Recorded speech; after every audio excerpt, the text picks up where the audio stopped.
누가복음 3장 18절부터 말씀 강해하면서 읽겠습니다. 또 기타 여러 가지로 권하여 백성에게 좋은 소식을 전하였으나 분봉왕 헤롯은 그 동생의 아내 헤로디아의 일과 또 그의 행한 모든 악한 일을 인하여 요한에게 책망을 받고 이 위에 한 가지 악을 더하여 요한을 옥에 가두니라. 기타 여러 가지로 권하여서 백성에게 좋은 소식을 전한 사람이 세례 요한이다 라고 말씀합니다. 좋은 소식은 당연히 복음이고 주님에 대한 소식입니다. 주님에 대한 소식이 좋은 소식인데 좋은 소식의 이야기의 중심은 이 3장 17절 또 16절 주님께서 불과 성령으로 세례 주신다. 또 알곡은 모아서 볶아내 드리고 죽정이는 꺼지지 않는 불에 태우신다 하는 것이 좋은 소식의 내용의 핵심에 들어갑니다. 이게 사람들이 생각하는 좋은 소식은 무조건 좋은 걸 준다, 무조건 잘 된다, 무조건 성공한다 뭐 등등의 것이지만 성경에 하나님께서 말씀한 좋은 소식은 하나님의 공의와 하나님의 거룩함에 전혀 어긋나지 않으면서 하나님의 사랑이 이루어지는 것을 이야기합니다.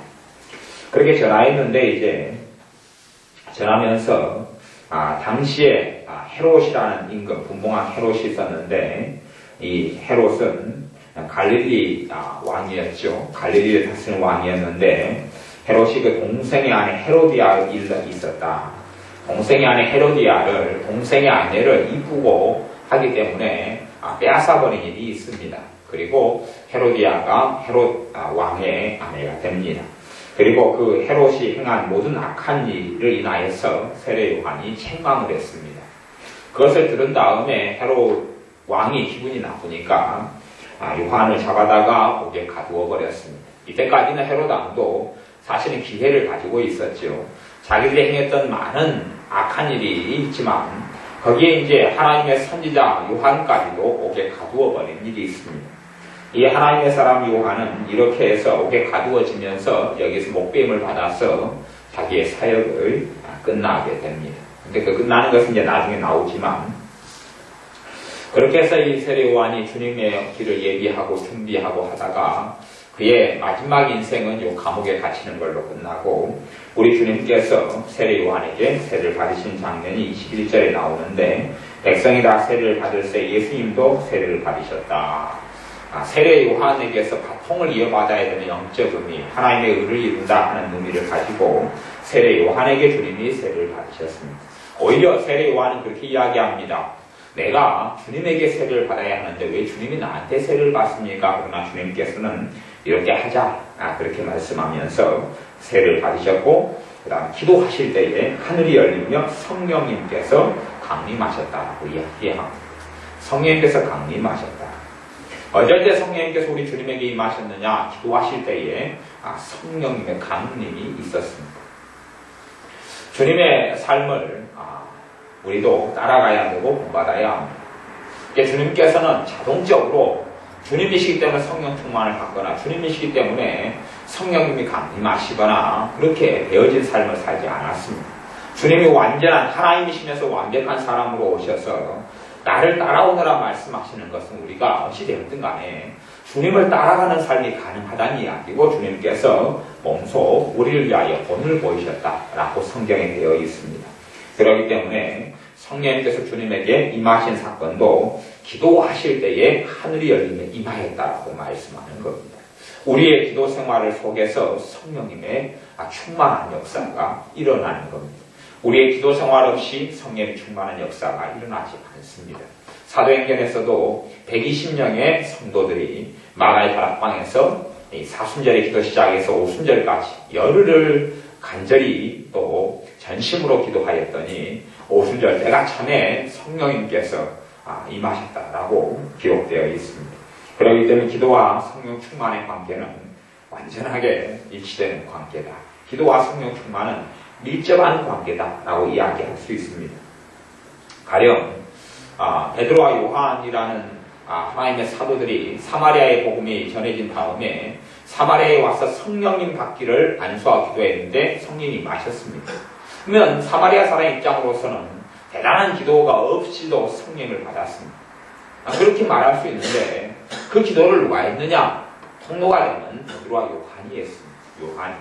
누군가가 헌신하고 누군가가 땀을 흘리고 누군가가 피를 흘렸기 때문에 누군가가 대가를 치르고 사도 바울처럼 교회를 위하여 신자를 위하여 해산하는 수고를 했기 때문에 그 열매를 거두게 되는 것입니다. 그렇게 되는 것이에요.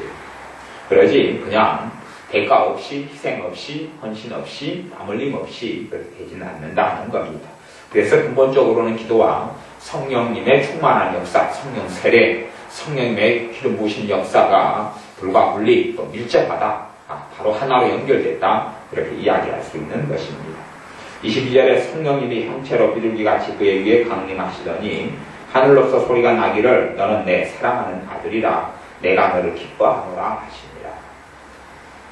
하나님께 직접 말씀하시는 겁니다. 주님은 하나님의 독생자 아들입니다.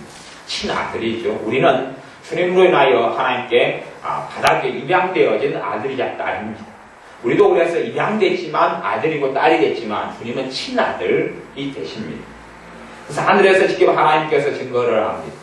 하늘에서 소리가 나서 하나님께서 너는 내 사랑하는 아들이라 내가 너를 기뻐하노라. 성경에 이 사건이 두 번이 있습니다.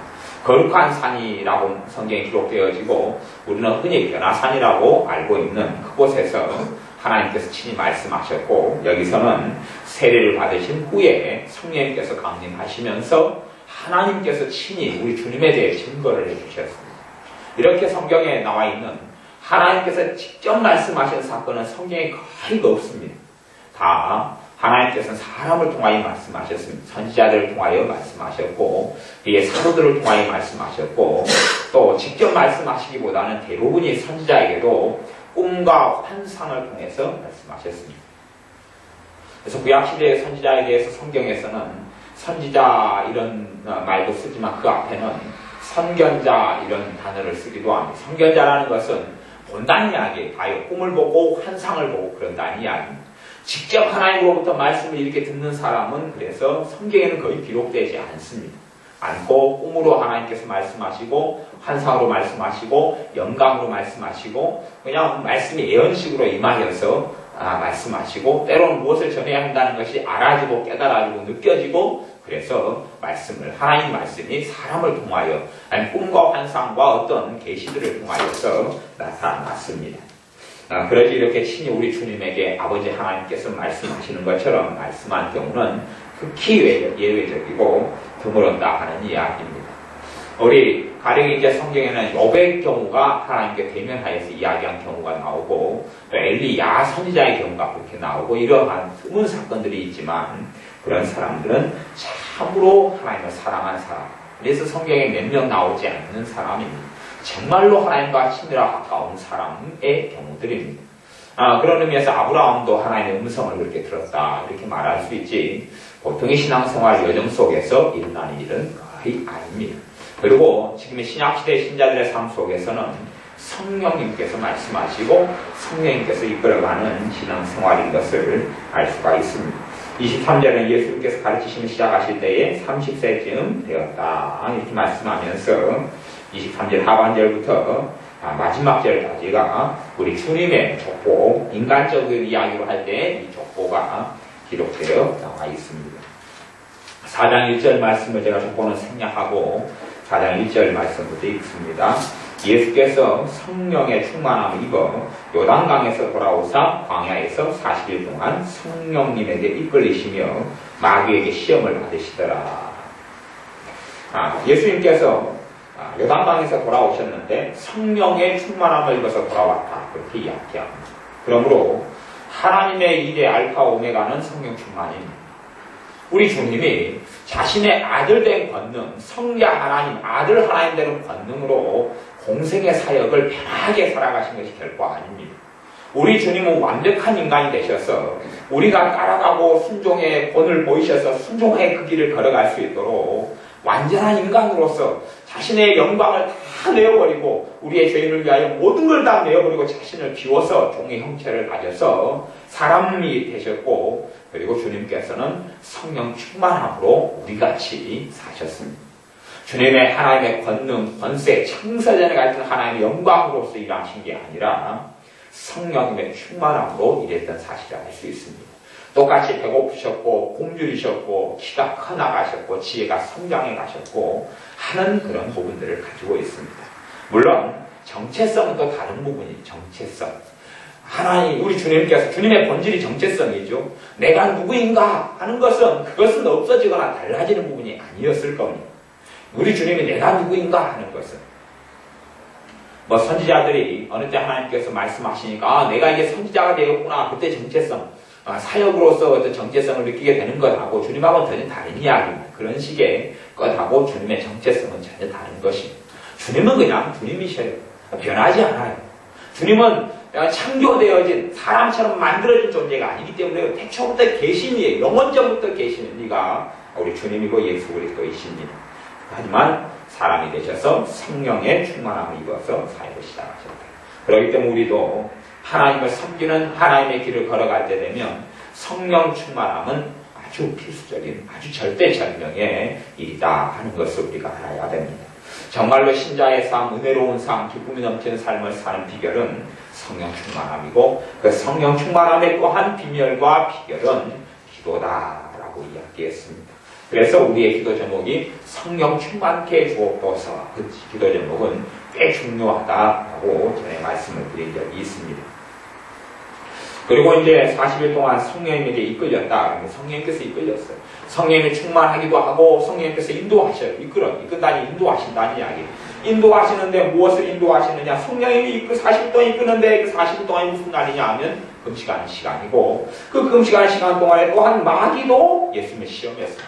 성령님은 우리 주님을 40일 동안 이끄셨고 인도하시고 이끄셨고 마귀도 주님을 시험했다. 그렇게 나옵니다. 그래서 사람들은 생각합니다. 성령 충만을 받고 성령의 인도를 받으면 마귀 역사도 공격도 시험도 없을 것이다. 그러나 절대 그렇지 않다는 것을 주님은 가르쳐 주십니다. 또한 어떤 마귀의 공격과 마귀의 역사가 모두 다 죄로 인하여 기인한 게 아니다는 것이 성경에서 명백한 사실입니다. 죄로 인하여서 그렇지가 않습니다. 죄가 아니라. 그렇기 때문에 욥이 당했던 고난이나 환난이나 그 눈물 어린 고통들이 욥의 죄로 인해서 그렇다라고 욥의 세 친구는 고발하고 공격하였지만 물론 하나님 앞에 아무도 설 수 있는 이가 없지만 우리가 생각하는 것 같은 일상사에 나는 죄하고는 전혀 다른 것이었다는 걸 알 수가 있습니다. 우리 주님에게도 마귀가 자신의 자유의지를 사용하여서 죄가 없는데도 공격을 하였습니다. 마찬가지로 아담과 하와도 죄가 없었을 때에 마귀가 유혹하고 시험하였다는 것을 알 수 있습니다. 그렇기 때문에 마귀에게 시험을 받으시더라. 시험은 뭐냐면 유혹을 받으시더라 하는 이야기입니다. 마귀는 유혹을 해요. 유혹을 하면 거기에 욕심과 탐욕과 악이 있으면 그 유혹하고 만나가지고 불똥이 튀고 불이 붙게 됩니다. 이 모든 날 40일 동안에 아무것도 잡수시지 아니하시니 잡수지 않았다는 이야기 물도 안 먹었다는 이야기가 아닙니다. 음식을 이야기하는 거지요. 날수가 다함에 줄이신지라. 40일 다 했는데 주님이 줄이셨습니다. 그리고 이제 어떤 면에서는 주님은 첫째 아담이고 첫째 아담 뒤에 뒤를 잇는 둘째 아담입니다. 첫째 아담은 마귀에게 시험을 받았는데 첫째 아담은 마귀의 시험에 넘어갔습니다. 그래서 선악과를 먹고 죄를 짓고 타락했습니다. 이것이 가장 중요한 시험에 속하기 때문에 우리 주님이 첫째 아담이 받았던 시험을 다시 통과해야 될 둘째 아담의 사명이 있으셨던 겁니다. 그래서 똑같이 시험을 하는데 우리 주님에게 시험은 세 종류로 다가왔습니다. 요한 1서식으로 이야기한다면 육체의 정욕. 그 다음 두 번째는 안목의 정욕, 이생의 자랑. 근데 성경에는 시험의 순서가 각 복음서마다 좀 바뀌어 있습니다. 두 번째, 세 번째가 이리 바뀌고 저리 바뀌고 있는 그렇게 되어진 부분이 있습니다. 첫 번째 육체의 정욕의 시험을 했는데 그것이 뭐냐 하면 3절에 마귀가 하루되 너가 만일 하나님의 아들이거든 이 돌들을 떡으로 만들어 먹어라. 밥으로 빵으로 만들어 먹어라 하는 겁니다. 식사로 만들어 먹어봐라 이 돌을 가지고 라고 이야기했습니다. 너가 하나님의 아들이라면 해봐라 라는 겁니다. 그때 주님께서 내가 하나님의 아들인 것을 시험하고 증명하는 것이 아니라 사람이 떡으로만 사는 것이 아니다. 너는 나를 가지고 40일 동안 내가 금식했다 해서 나한테 먹을 걸로 유혹을 하지만은 내가 사는 것은 40일 금식했지만은 내게 중요한 건 나는 하나님의 말씀으로 산다. 나는 40일과 더불 먹을 것으로 내가 연연하고 사는 게 아니라 비록 굶주리지만 굶주려서 이 내 몸은 음식을 요구하고 내 몸은 배부른 걸 요구하지만 난 거기에서 그 육체의 정욕에 끌려 사는 게 아니라 나는 아버지의 말씀, 하나님의 말씀으로 살겠다. 내 식량이 이 먹는 것, 밥 먹는 것, 국을 먹는 것, 반찬을 먹는 것, 더 좋은 나의 먹을 양식이 하나님 말씀이다. 라고 주님이 고백하시고 마귀에게 그렇게 이야기하는 것입니다. 육체는 배고픔을 원하고 육체는 편안함을 원하고 육체는 자기의 육체의 욕구대로 살아가는 걸 원합니다만은 그리고 그 시험이 우리 주님이 육체를 가지고 있었기 때문에 있었습니다. 주님이 배가 40일 동안 안 먹으셨는데 배가 안 고프신 게 아니고 배가 고프셨다, 줄이셨다 그렇게 말씀. 배가 고프시고 줄이셨어요. 그지? 배가 전혀 주님은 하나님의 능력으로 배고픔도 다 없애버리고 안 먹어도 배부르고 안 먹어도 괜찮고 그런 게 아니라 똑같은 우리와 같은 사람이고 우리가 같은 인간이기 때문에 안 먹으셔서 배고픈 것을 주님께서 그 길을 걸어가신 것이 불지 않음으로써 이 시험을 통과하셨어야 되었고 첫 번째 시험을 주님은 통과하셨습니다. 우리 주님께서 시편의 기자가 이야기했듯이 내가 확정되고 확정되었사오니 내가 새벽을 깨우리로다 했던 대로 정말 하나님 앞에 살아가기로 하나님과 함께 살아가기로 그렇게 결심하고 후퇴하지 않겠다. 그리고 주님은 그 길을 걸어가셨던 겁니다. 5절에 또한 마귀가 또 예수님을 이끌고 올라가서 순식간에 천한 만국을 보이며 가로되 이 모든 권세와 그 영광을 내가 너에게 주리라. 이것은 내가 내게 넘겨줄 것이므로 나의 원하는 자에게 주노라. 넘겨받아버렸다 그래요. 누구한테 받았습니까? 인간의 대표인 아담에게, 첫 번째 아담에게 죄를 짓게 함을 통하여서 이 세상의 모든 권세와 이 영광을 가로채버렸어요.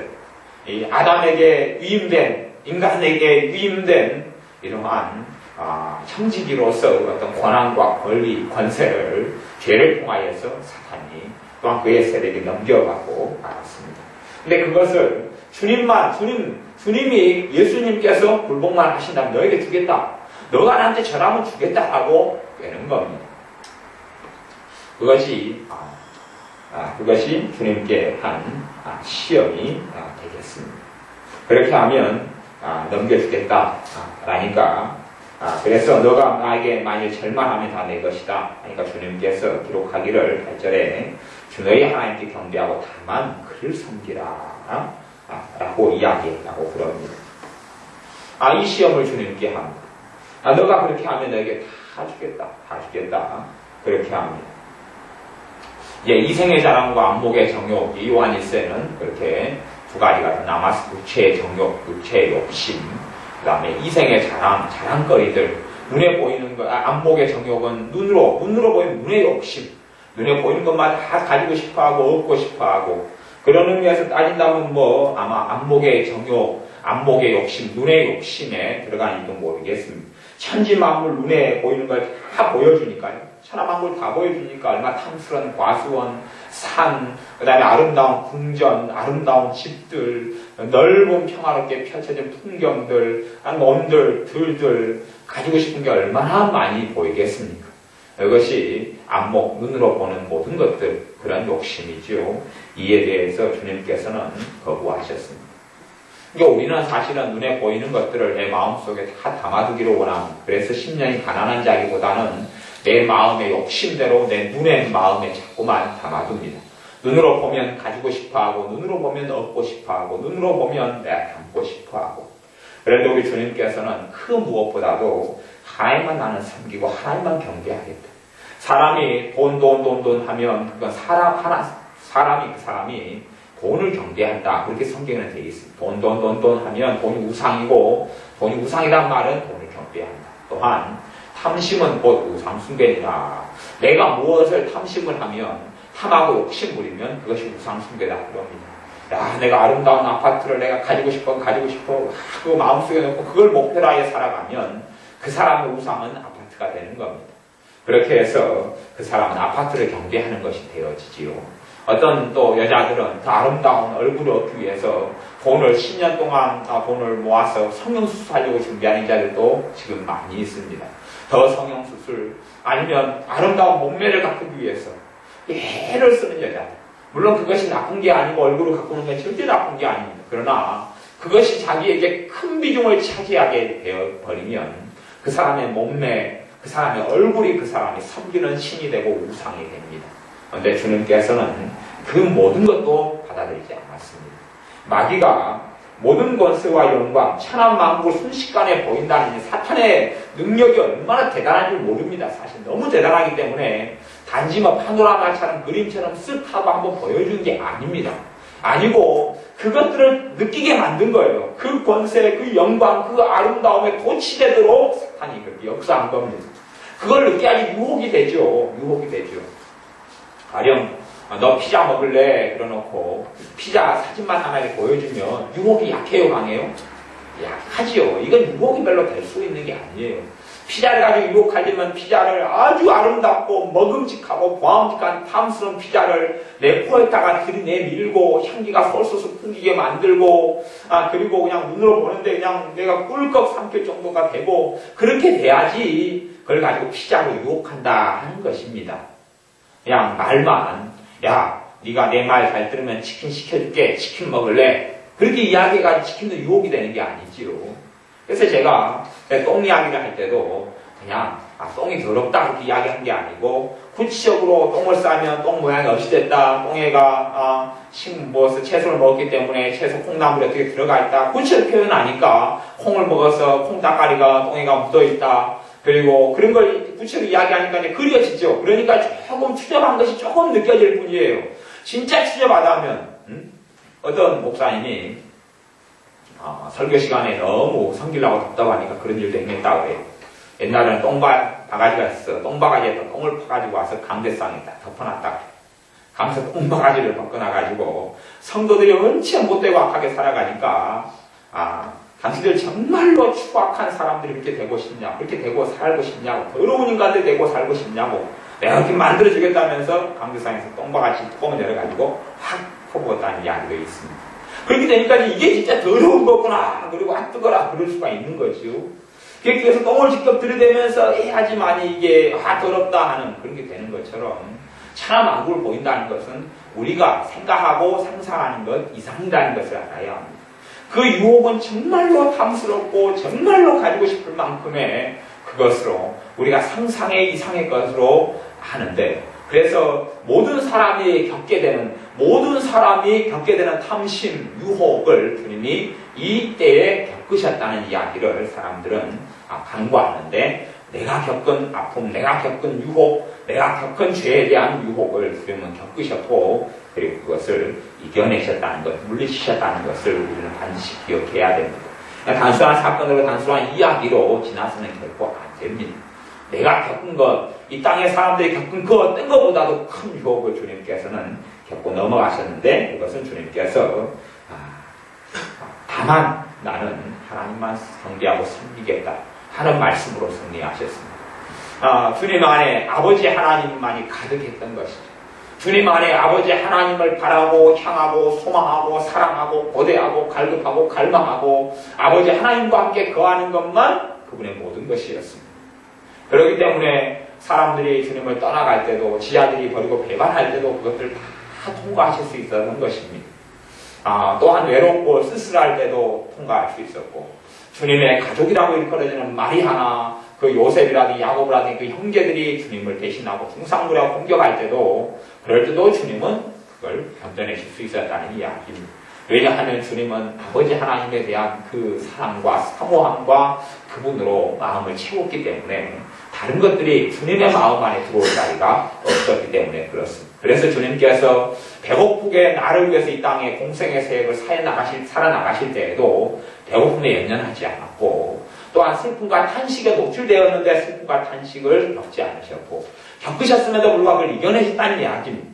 사람이기 때문에 슬퍼하는 일이 있는데 왜 슬픔이 없겠습니까? 겪으셨어요. 그렇기 때문에 주님께서 자주 우셨다는 이야기가 성경에 기록이 되십니다. 사람이시니까요. 우시는 거예요. 슬픈 걸 보시면 우시고 기쁜 걸 보시면 웃으시고 잔치자리 좋은 사람 만나면 웃고 즐거워하고 하지만 그것으로 주님의 마음을 채우지를 않았다는 이야기입니다. 주님으로 아버지 하나님으로 마음을 채우고 사셔서 이 유혹들을 이겨내신 것입니다. 우리도 그렇게 아버지로 우리의 마음을 채워야 합니다.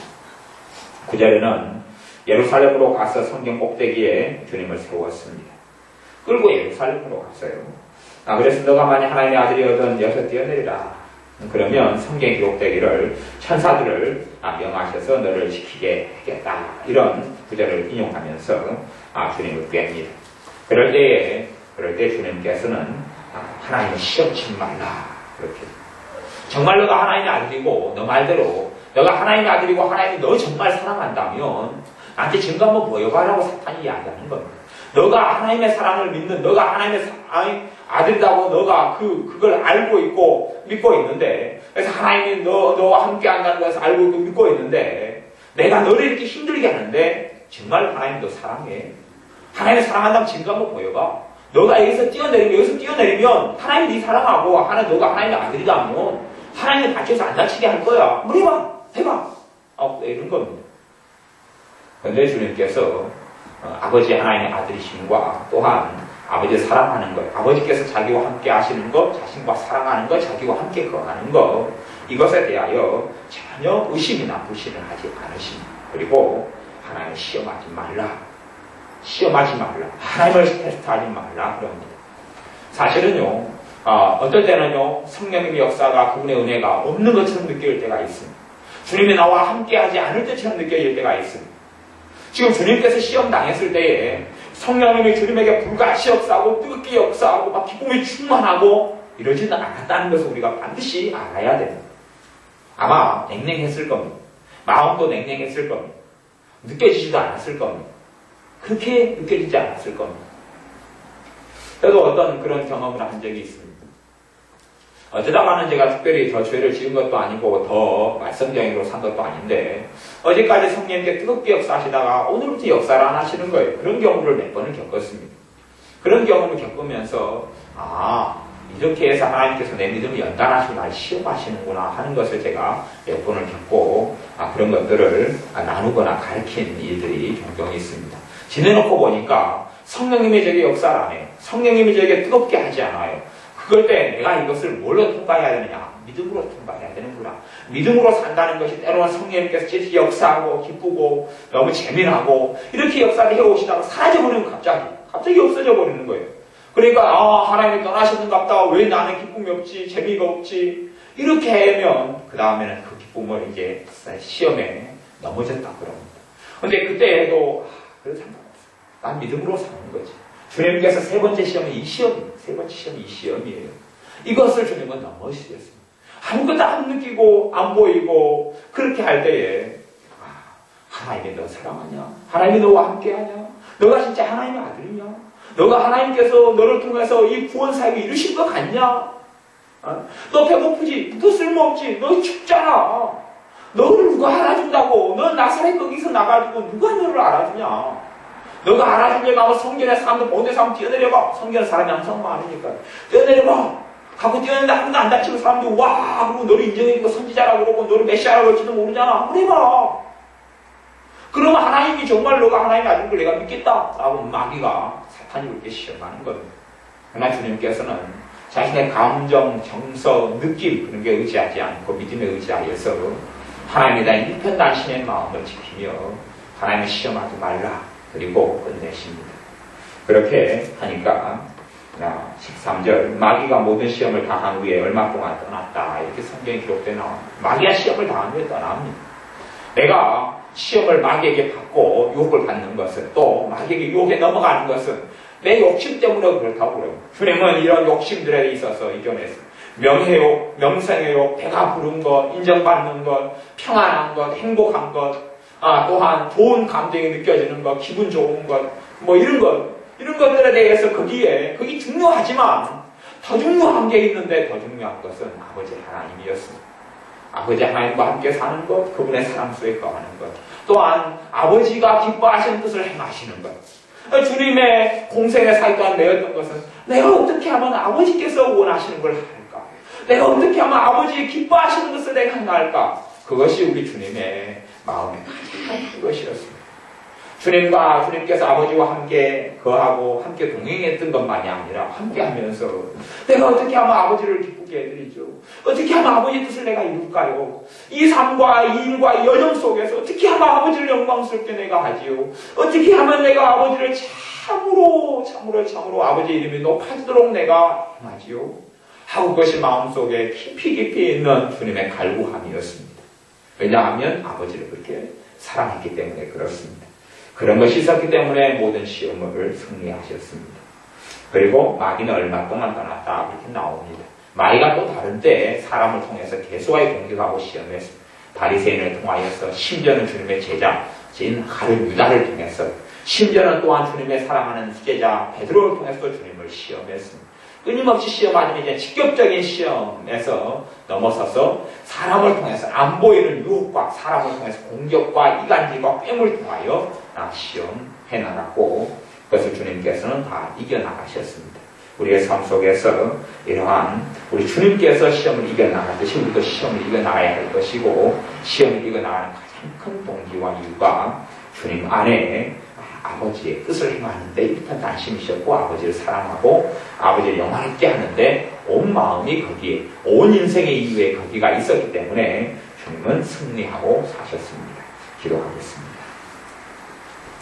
아버지 하나님 주님께서 우리가 걸어갈 수 있도록 성령 충만케 사셨듯이 우리도 주님을 따라 성령 충만한 삶을 기도로 살게 하여 주옵소서.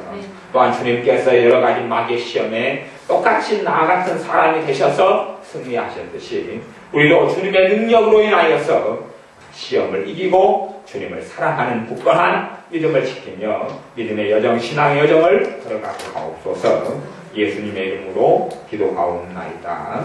아멘.